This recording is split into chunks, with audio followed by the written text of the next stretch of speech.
నమస్కారం విఎన్జే భక్తి ఛానల్ కు స్వాగతం. మనుబోలు మండలం కోదండరామాపురం గుమ్మళ్లపాలెంలో శ్రీ ఆంజనేయ స్వామి ఆలయం వద్ద దేవీ నవరాత్రుల సందర్భంగా రాత్రి స్వామివారిని ప్రత్యేకంగా వివిధ రకాల పూలతో అలంకరించి అర్చకులు నాని శర్మ ప్రత్యేక పూజలు నిర్వహించారు.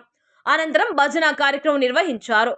భక్తులు అధిక సంఖ్యలో పాల్గొని స్వామివారిని దర్శించుకొని తీర్థ ప్రసాదాలు స్వీకరించారు.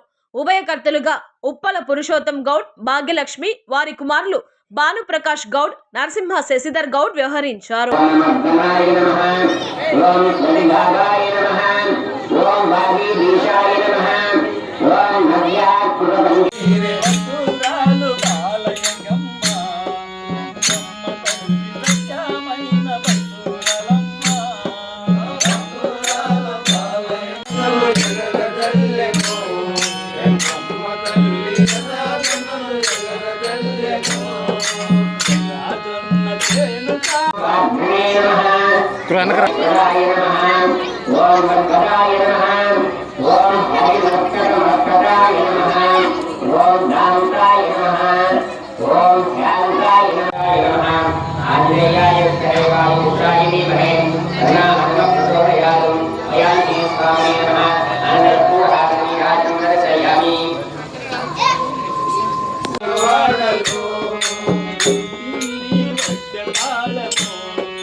స్వామి